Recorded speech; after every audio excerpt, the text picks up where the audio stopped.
On peut travailler. Vous alimentez déjà. Non, pour le moment. Papa. Pour le moment, on est fini.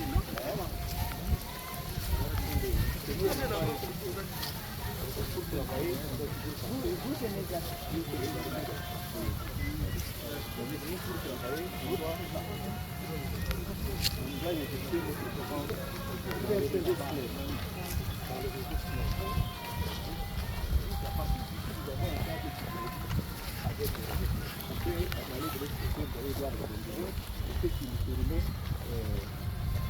de recueillir l'attention des courants alternatifs à partir du système solaire.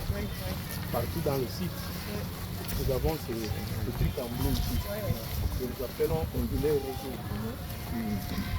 Et sur le site. Ils sont toujours fonctionnels? Oui, oui. Ça fait combien de temps que ça a été installé? Nous avons travaillé depuis 2015-2016. Et après presque 10 ans, vous pensez que c'est toujours fonctionnel? On est là pour la maintenance. Vous maintenez? Chaque jour, on est là. Vous fonctionnez comment? Bon, nous, on fait des opérations de chauffage, de mise en équipement, tout le matériel, on le teste, les générateurs et les panneaux, on le fait. À partir d'ici, on fait cette maintenance sans problème. C'est-à-dire on teste chaque équipement. La vide en fait. La vie de... Ils les font à vide, sans charge. Parce qu'ils ne sont pas en contact avec la signature. Ils peuvent prendre, quand ils les font à vide. Ça veut dire quoi? L'électricité que vous produisez va où? C'est-à-dire pas d'abonnés. C'est-à-dire ce sont des tests de maintenance, c'est-à-dire mettre seulement en bon état de machine, la ligne, maintenir la ligne en bon état, même les générateurs en bon état. Mais on ne prend pas la charge sur les réseaux. Par exemple, pour la charge, c'est-à-dire c'est qu'il y a des abonnés, on ne prend pas. C'est-à-dire on teste seulement la tension à vide comme... Ça fait 10 ans que ça, presque 10 ans que ça dure. Oui, nous avons, la SNEL a travaillé avec eux en 2016, également en 2017. Et depuis fin 2017 au mois de décembre, on a pu travailler ensemble avec eux. Qu'est-ce qui bloque? C'est un problème de paiement de facture.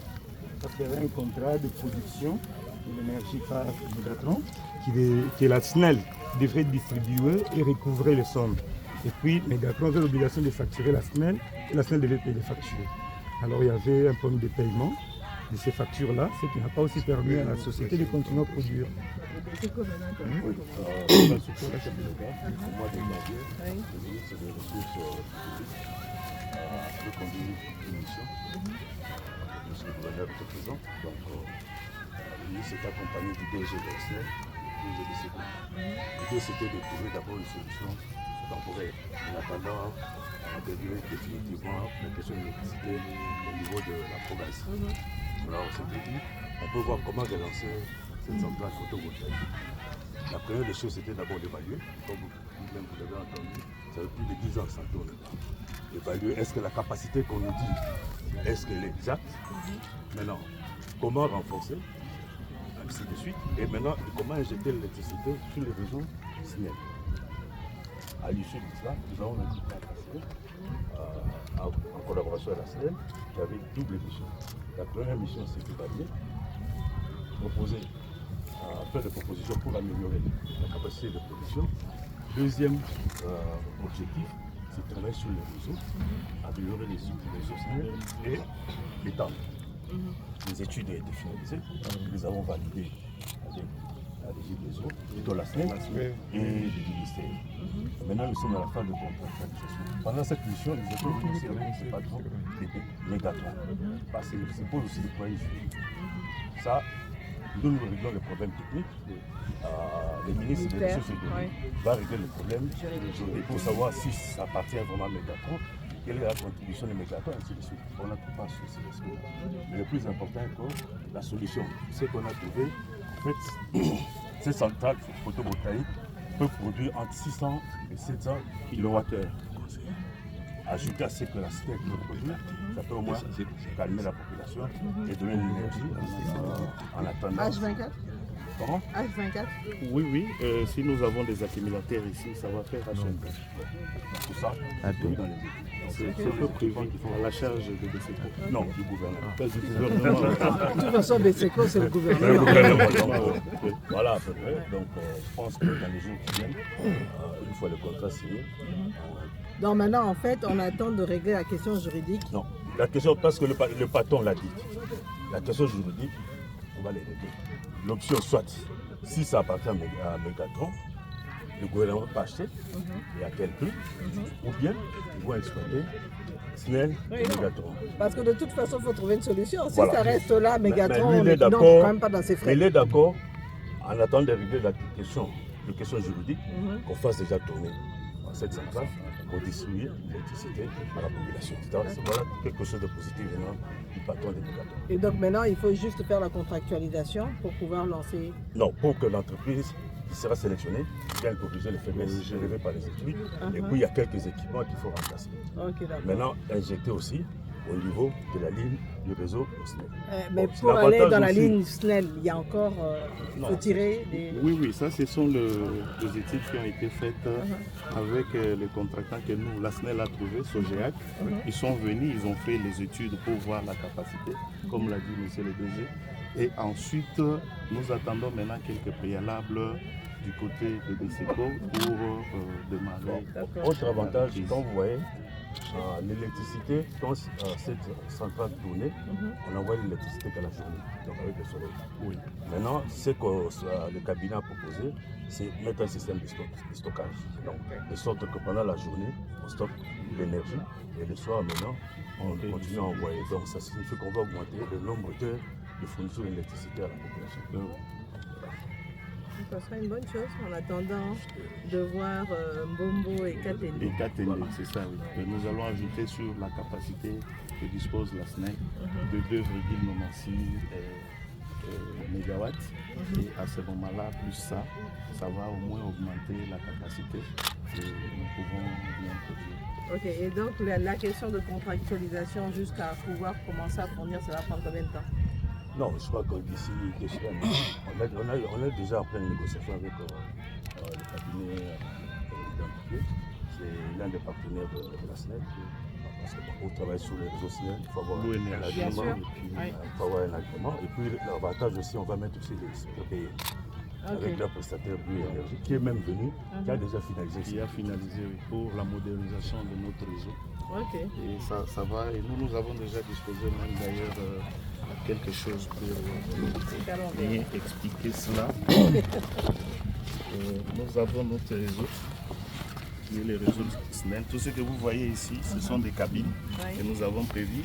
Vous voyez la centrale voltaïque est là, qui est déjà représentée, dont nous allons tirer l'attention pour les ramener d'abord sur le jeu de barre chez nous au niveau de la sous-station, et ensuite tout ce que nous avons comme ligne ou feeder que nous allons pouvoir alimenter toutes ces lignes pour servir la province. Et là, ça va pouvoir servir combien de ménages? Ça dépend en fait, parce qu'il n'y a pas que Mégatron celle qui va servir. Nous allons le mettre ensemble avec ce que nous produisons. Et là, on va augmenter. avoir quelle capacité normalement avec Mégatron? Ici, au moins, c'est dans les 700 kWh. Donc, si nous ajoutons, nous aurons au moins à peu près 3 mégawatts que nous pouvons avoir pour Donc, pour l'instant, vous en avez peut-être pour 2,3. l'instant, nous avons au moins à peu près 2,3. Quand nous allons ajouter celle que Mégatron a là, nous pouvons quand même remonter. Oui, mais Avec vos des 2,3, vous les... Avec des pertes liées au réseau. Et comme on va renforcer les réseaux, je pense qu'on pourra distribuer le plus maximum possible. Mais actuellement, les 2,3, vous ne les distribuez pas en permanence? Non, oui, nous ne les distribuons pas en permanence, c'est parce qu'il y a un problème de carburant ici. Parce que nous sommes en thermique. Oui, mais donc, quand vous allez rajouter ça sur le réseau, comment vous pouvez garantir que ce sera H24 pour tout le monde? Oui, ça ne sera pas H24 pour tout le monde, au moins une partie. Sauf que s'il y a, selon les études aussi, on augmentait aussi la capacité. Parce qu'ici, normalement, quand ils avaient construit leur centrale, ils avaient promis pour plus d'1 mégawatt. Si, en augmentant le batterie des accumulateurs. Et à ce moment-là, avec les 1 MW, la nuit, il y a moins de charges. Nous sommes capables de pouvoir faire distribuer alimenter les gens. Et la journée, il y a des priorités que nous pourrons alimenter et continuer également une autre partie avec les groupes thermiques. À part la centrale solaire, nous avons les générateurs. C'est-à-dire, nous, on ne produit pas seulement 700 kW. Les 700 kW, c'est la partie solaire. Avec les générateurs de 624, nous sommes au-delà de 1,2 MW. Mais ça reste toujours avec le problème de carburant. Oui, mais la puissance, je voulais rassurer un peu sur la puissance. Nous ne sommes pas limités à 700. Non, on comprend bien, mais le problème est que le problème de carburant reste pendant. Donc, les panneaux solaires nous permettent d'éviter le problème du carburant. Oui, c'est ça. Ouais. Si on augmentait la capacité là-bas à 1 MW, ça va nous aider pour la nuit. Mais là, c'est une question d'accumulateur. Effectivement. Ou bien les panneaux avec aussi. Non, les deux. Les deux, oui, les panneaux et les accumulateurs. Il faut ajouter. Ça, c'était prévu dans l'étude ou pas? Bon, on peut toujours ajuster. Comme c'était une solution provisoire, mais on peut toujours voir comment la rendre définitive possible. Oui, non, parce que de toute façon, KTND va servir ici, mais ça va aller aussi jusqu'à Mouichimai, donc on en a besoin de toute façon. Ok, d'accord. Et ça, c'est le... Il y a les cabines là-bas et les générateurs. Il y a tout le dispositif. Oui. Les cabines. On peut voir? Oui, on peut aller. J'aimerais bien voir. J'ai déjà visité un parc solaire à Goma. À Goma, j'aimerais maintenant voir est-ce que ça ne connaît pas cette chose. On va à gauche.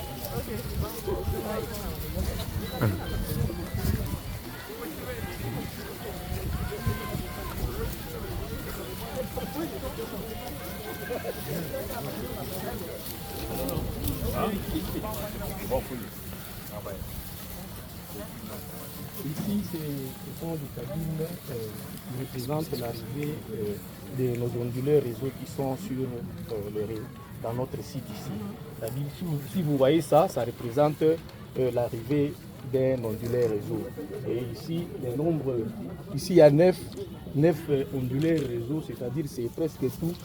La cabine ici représente tous les blocs qui est de ce côté, tous les sites qui est de ce côté, c'est-à-dire ça arrive dans cette cabine.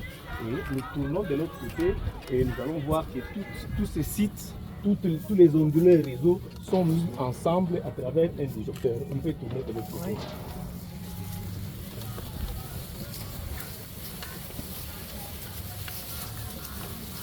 Ici, c'est un disjoncteur général. Et là, pour recueillir tous les sites de notre côté. Et comme nous avons 3 sites, nous avons 3 disjoncteurs généraux. À partir de ces disjoncteurs ici, nous avons la possibilité maintenant de faire travailler ensemble, synchroniser les générateurs de l'autre côté et le système solaire dans cette cabine. On peut entrer aussi dans cette cabine. C'est là où le générateur et le système solaire sont synchronisés. Dans cette cabine, on peut aller. Ça demande une intervention humaine. Non. C'est fait de manière informatisée. Non. C'est manuel. C'est manuel, c'est-à-dire. La différence. On fait bouger ces trucs ici. Parce qu'un grand matrice, c'est pas numérique. Oui. On peut aller. Ça ici. Ça, c'est la cabine.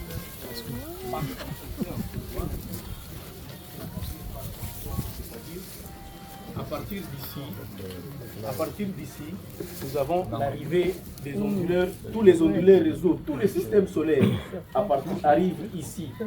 Ils sont ensemble ici. Et à partir d'ici, ils rejoignent, ces onduleurs réseau rejoignent les générateurs sur un jeu de barre.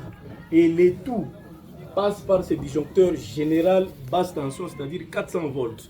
À partir d'ici, nous alimentons maintenant notre transfo qui est dehors. On peut sortir dehors, on va notre transfo. En fait, pour augmenter la capacité,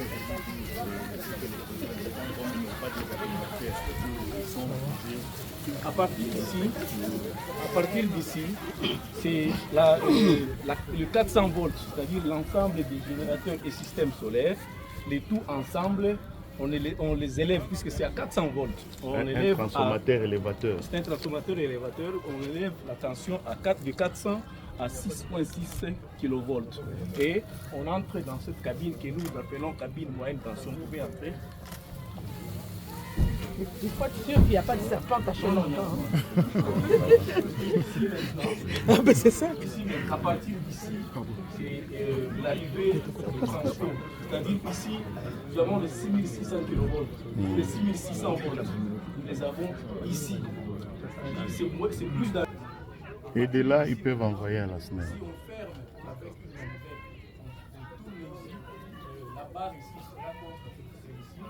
C'est pour nous montrer que nous envoyons maintenant à travers notre câble qui est souterrain, on envoie au répartiteur SNEL et la SNEL à travers son réseau, ça touche les abonnés.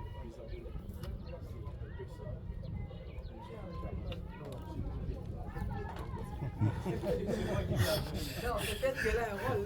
Ah, mais oui, on ne sait jamais. Hein. C'est pas malgré comment elle était là, c'est C'est à ce niveau.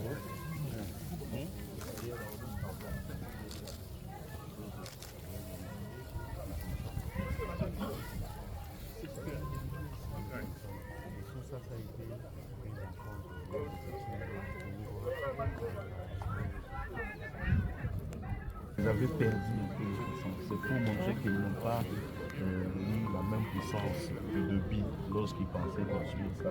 À un moment donné, ils ont perdu la puissance à cause de plus améliorés. Non, non, ce n'est pas ça. C'est-à-dire quand on a conçu cette centrale, on avait prévu pour faire travailler avec deux machines. Avec la puissance des solaires, c'était pour travailler avec deux machines. Le troisième groupe, c'était un groupe de réserve. Et quand il y a pendant qu'on exploite, on peut commencer à alterner pour ne pas faire tourner les machines à temps plein, pour qu'il y ait repos. C'est comme ça que ce système a été conçu. Donc il y a deux machines qui permettent de faire les 6,7. Non, deux machines de 624, ça travaille avec le générateur. On a une certaine puissance que nous produisons. Maintenant, la troisième machine, c'était pour la réserve. C'était une réserve. C'est-à-dire que quand on travaille... Là, vous conjuguez à l'imparfait. Au présent, ça donne quoi? Non, pour le moment, nous avons les deux machines, telles que c'était conçu. Mais la troisième machine, c'était une machine de réserve. Il n'y aura pas de repos. Pour le moment, il n'y a pas de repos, mais tel que la centrale avait été non, conçue... mais ça veut dire que de toute façon, il faut... Réparer. Oui, il doit être réparé.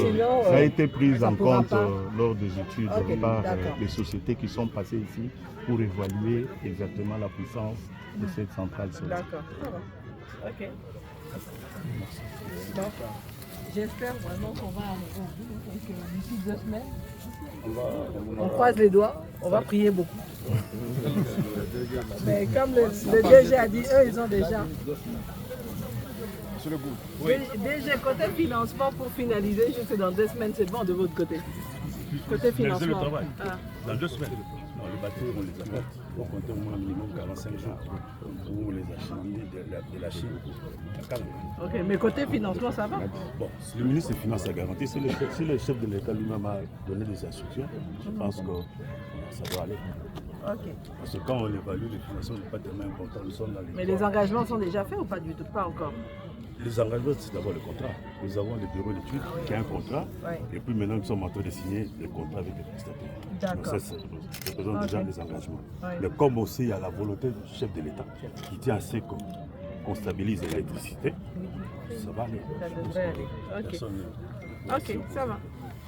Bon, Excellence, si vous permettez, on nous informe que, parce qu'on devait d'ici aller directement à Kalambambu, Oui. mais il semble, il y a une information, qu'il y a un camion qui a raté la montée et qui s'est renversé, mais de manière perpendiculaire, donc il n'y a pas. Et le vice-gouverneur m'a dit qu'on a envoyé un engin pour voir comment on peut dégager la route, ce qui nous amènera probablement Le à camion, pouvoir... là, j'espère qu'il n'y a pas eu de victimes. Non, il n'y a pas de victime. Il n'y a pas de victime.